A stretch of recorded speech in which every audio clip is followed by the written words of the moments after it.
President Trump takes a swipe at the Federal Reserve. Let's talk to Michael Landsberg of Landsberg Bennett Private Wealth Management. And I'm Lisa Bernhard with Reuters. Okay, Michael, we had President Trump today beamed in to Davos at the World Economic Forum, and he said there that he'll demand that interest rates drop immediately. Now, the Federal Reserve has its policy meeting next week. It is supposed to keep, or it's expected to keep rates unchanged and perhaps lower rates twice at the most this year. So what do you make of President Trump's salvo? Is I think I think there's an overwhelming disconnect between what President Trump wants and what the Fed's going to do. Yeah, as a real estate guy, he wants rates to go lower.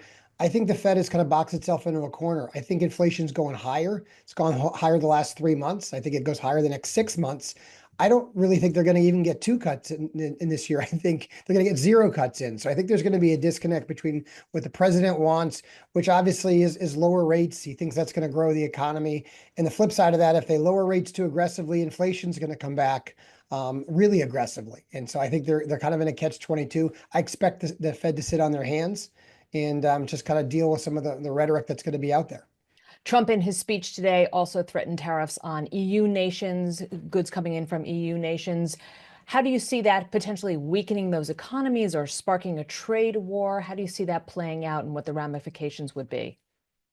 I think the first play for Trump is I think it's undeniable that the United States shoulders much of the expense of everything in the world.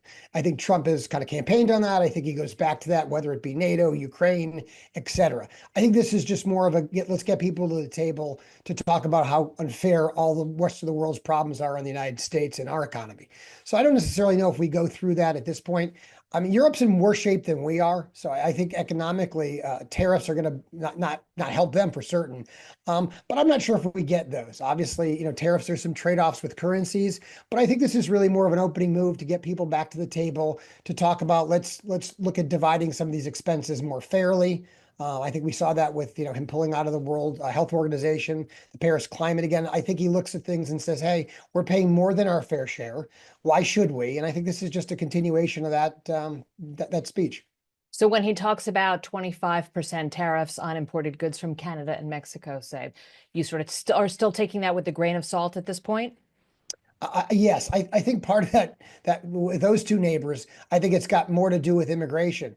Is hey, you guys need to help us out a little bit. Immigration at the U.S. border starts at Canada and starts at Mexico to make sure it doesn't get there. And I think that's basically what the idea is. We certainly don't want to have tariffs, but let's sit down at the table and talk about what you're going to do to stop the immigration flow. We're trying to take care of our borders, but if you don't do anything on your end, it's not going to really help us that much. I think that's really the case in point is I think he's using these tariffs as a way to get people back to the table to deal with some things that he thinks are unfair. Whether we get tariffs or not from Canada, Mexico, I certainly don't think we're going to get 25%. Maybe there's a little bit, but I think it's more of a matter of getting them to the table to talk about how they can help us stop the flow of illegal immigration into the United States.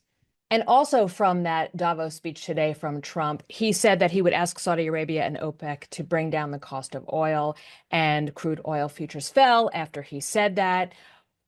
He also blamed them for the Ukraine-Russia war, said that that war would come to an end if oil prices came down. How do you see oil prices now playing out? Yeah, he was quite busy at Davos.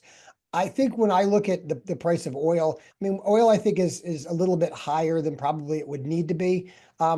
I think what ends up happening is if we go to the idea of drill, baby, drill, you're going to have more producers in the United States drilling. It should drive the cost of oil down. I'm not sure if Saudi Arabia and the rest of the Middle East is going to just drop the price of oil because Trump said they need to drop the price of oil. I think that is, again, maybe a negotiating tactic on his behalf. But we think inflation is going to go higher. If it stays here at the 78, 79 barrel oil per barrel, I think that's going to be a problem for our inflation numbers. I think our numbers are too low. So I think it behooves him to try to get the price of oil to come back down towards the normal, let's say $72, $70 range it has been for the past 6 months. I think that would actually help the inflation story and not have it get as rampant as we think it's going to get. But I think him asking for it, I think it's fair. I think part of the idea is he's going to do things that he believes his predecessor should have done and didn't do. And it might be a little bit of window dressing, but it doesn't hurt to ask. And he's trying to shift some of the blame to them, which I think allows him to have a better position with Putin saying basically this was started by external forces. I think he does have a good relationship with Putin, and I think he wants to keep that. It's certainly, as a country, we hope he can keep a good relationship with him. But I think at the end of the day, he's been consistent about getting rid of the war. I mean, ending this war. And if he can blame some other folks for it to get them to help and kind of carrying the weight here, I think he does that.